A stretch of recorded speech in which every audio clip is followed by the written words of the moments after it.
બધુંય પાણી મારા ખેતર કણે આ બધું આવ્યું છે અને મારા ખેતરમાં મગફળી વાવેલી છે, એમાં મોટું પાક નુકસાની થઈ છે અને વાવેતર કરી દીધેલું છે અને એ સિવાયનું મારું બાંધનું મોટું ધોવાણ થઈ ગયું અને ખેતર આખું ધોઈ નાખ્યું છે, એનું રિપેરિંગનો કેટલો ખર્ચો થઈ છે એ બધું સરકારને કહી આ તમે યોગ્ય રીતે એનો નિર્ણય આપી અને મામલતદારને કંપની કણે તમારે અમારો યોગ્ય નિર્ણય એને કણે અપાવીને અમને અમારું વળતર અપાવો અને યોગ્ય રીતે એ પાણીનો જ્યાં જાતું હતું ત્યાં અહીંયાનો નિકાલ કરી દો. આટલી અમે સાહેબશ્રીને માગણી કરી.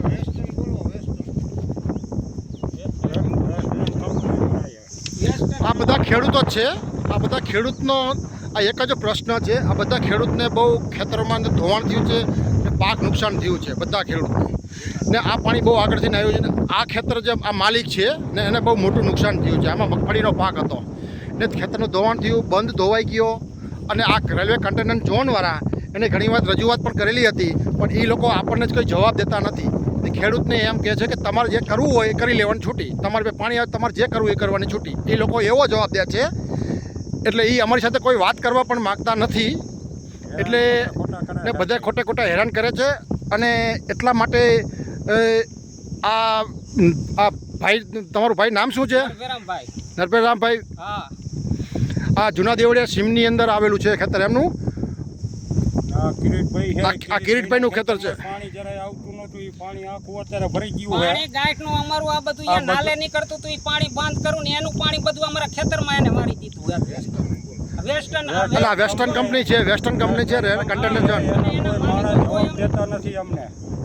અને એના બે એક એના ઇલિયાસ કરીને કોઈ છે અને એક મનીષ કરીને મનીષ તો ઘેર વ્યાજબી જવાબ દે છે તમારે જાવું હોય ત્યાં જાવ કે ને અમારે તમારાથી કંઈ થઈ છે ને કરવું નથી કે જેમ આવે મન ફાવે એમ બોલે છે. એમ જ કહે છે પાણી આ જ કાઢવાનું આ જ નીકળશે એમ કહે છે એ લોકો. તમારે જે કાંઈ કરવું કરી આવો કે અમારું કોઈ ઉખાડી નહીં લે ગમે એ સાહેબ હોય કે એ એમ જ કહે છે મોટી મોટી ઠોકે છે અલિયાસને મનીષભાઈ. તમારે કંઈ જે કરવું હોય એ કરજો કે આ સાહેબ ઇટકા ધોઈ નાખ્યા અહીંયા જમીનના, એનું હવે કોણ વળતર દેશે? આ મગફળીને એ બધું વાવ્યું હતું બરાબર, એનું શું કરવાનું હવે? અમારે આ મજૂરી આટલી ચડાવી, મજૂરિયા માણસને શું દેવાનું? એનો કંઈક યોગ્ય જવાબ તો હોય ને. હા, તમે કંઈક કરો નરેન્દ્ર મોદીને મુખ્યમંત્રી કંઈક આનું કંઈક સોલ્યુશન. આપણા અહીંના લોકલાડીલા પ્રકાશભાઈ વરમોરા સાહેબ, મુખ્યમંત્રી શ્રી ભૂપેન્દ્ર સાહેબ પટેલ, નરેન્દ્રભાઈ મોદી સાહેબ, આનો જલ્દીથી જલ્દી નિવાડો આવે એવું કરો. સ્થાનિકના સ્થાનિક ચંદુભાઈ શિહોરિયા બરાબર ને એ લોકોને નમ્ર વિનંતી છે જલ્દીથી જલ્દી આનો કંઈ નિવાડો આવે. કારણ કે કોઈ અમારી વાત સાંભળવા માગતા નથી એટલે મીડિયાના માધ્યમથી અમે તમને રજૂઆત કરવા માગીએ છીએ.